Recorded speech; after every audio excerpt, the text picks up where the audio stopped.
మిచ్చామి దుఃఖడం, asking for forgiveness. భాద్రపద మాసం start అయిందంటే హిందువులకి ఫెస్టివల్స్ స్టార్ట్ అయినట్టే. ఇవాళ వినాయక చవితి అండి. ఇవాళ జైన్ ఫెస్టివల్ కూడా ఉంది. మా ఫ్రెండ్ ఒక ఆవిడ జైన్ ఉన్నారు, తన టెంపుల్కి తీసుకెళ్తానని వెయిట్ చేస్తున్నారు.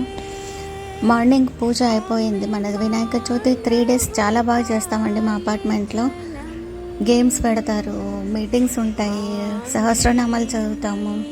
పిల్లలకి పెద్దలు అంత సంతోషంగా 3 రోజులు గడుపుతాము.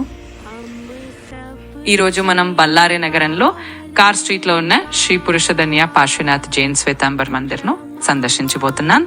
ఈ ఆలయం జైన్ సమాజానికి ఎంతో ప్రాముఖ్యమైనది. సుమారు 100 సంవత్సరాల క్రితం ఈ ఆలయం స్థాపించబడింది. ప్రతిరోజు ఉదయం 5 నుండి 11 వరకు, అలాగే సాయంత్రం 5 నుండి 8 వరకు పూజలు జరుగుతాయి.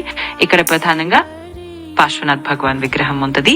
భక్తులు అక్కడికి వచ్చి ఆధ్యాత్మిక శాంతిని అనుభవిస్తారు. జైన్ మతంలో అహింస, సత్యం వంటి విలువలు ముఖ్యమైనవి. పార్యూషన్ పర్వ్, మహావీర్ జయంతి వంటి పండుగలు ప్రత్యేకంగా జరుపుకుంటారు. జైన మతం భారతదేశంలో అత్యంత ప్రాచీన మతాలలో ఒకటి. జైన అనే పదం జిన్ నుండి వచ్చింది. దీని అర్థం జయించినవాడు, అంటే కోపం, లోభం, మోహం, హింసలను జయించిన వ్యక్తి. జైన మతానికి ఒక వ్యవస్థాపకుడు లేరు. ఇది శ్రావణ సంప్రదాయం, తపస్సు, సన్యాస జీవన శైలి నుండి ఉద్భవించింది. జైనుల విశ్వాసం ప్రకారం మొత్తం 24 తీర్థంకరులు ఉన్నారు. వీరిలో మొదటివారు ఋషభనాథుడు, ఆదినాథుడు. ఆయననే ప్రజలకు వ్యవసాయం, వృత్తులు, జీవన విధానాలు నేర్పినవాడిగా చెబుతారు. చివరి తీర్థంకరుడు వర్ధమాన మహావీరుడు, క్రీపు 697 మహావీరుడు జైన మతానికి అంతిమ రూపాన్ని ఇచ్చాడు.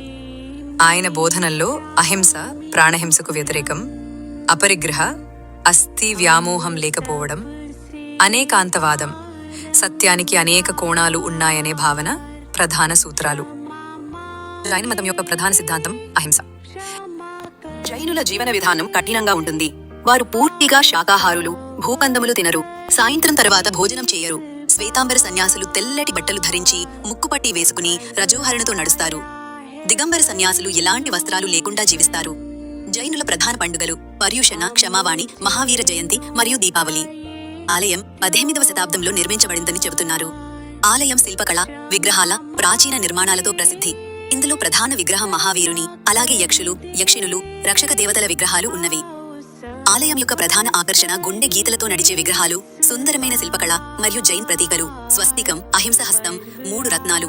ఇవి జైన మతంలోని ముఖ్య చిహ్నాలు. స్థానికులు మరియు భక్తులు ప్రతి సంవత్సరం పండుగల్లో పాల్గొని భక్తి చూపుతారు. జైనులలో భూతాలు, యక్షులు, యక్షిణులు, రక్షక దేవతల మీద విశ్వాసం ఉంది. ఉదాహరణకు పద్మావతి యక్షిణి రక్షక దేవతగా పూజింపబడుతుంది. ప్రేతయోని పునర్జన్మ కర్మ ఫలితంగా వస్తుందని నమ్మకం. కొన్ని ప్రాంతాల్లో భూతబాధ నివారణకు మంత్రాలు, ఆరాధనలు కూడా జరుగుతాయి.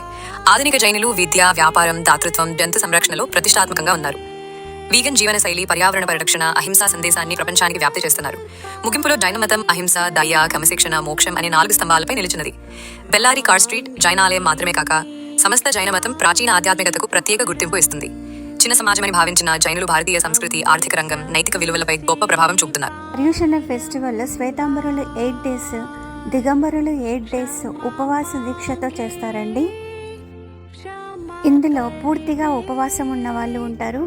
ఓన్లీ హాట్ వాటర్ తాగుతూ ఉపవాసం చేసే వాళ్ళు ఉంటారు. అతిక్రమణలో చేసిన పొరపాట్లకు క్షమాభిక్ష అడుగుతారు. అంత ఉపవాసంలో కూడా దైవ సేవ, గురు సేవ చేస్తారు. అల్పసూత్ర లాంటి స్పిరిచువల్ స్టడీస్ చదువుతారు. దేవాలయాలను సందర్శిస్తారు.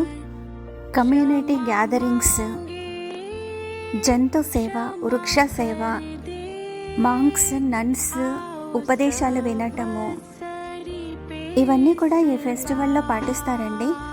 ఒకరినొకరు కలుసుకున్నప్పుడు చేతులు జోడించి మిచ్చామి దుఃఖడం, అంటే ఏదైనా తప్పు చేసి ఉంటే క్షమించండి అన్న పలకరింపే సింబల్గా ఉంది.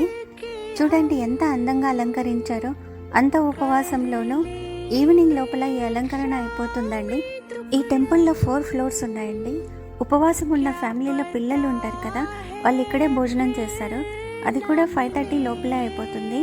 ఫెస్టివల్లో ఉపవాసం ఉన్నవాళ్ళు అక్కడే పడుకోవటానికి సౌకర్యాలన్నీ కల్పించారండి.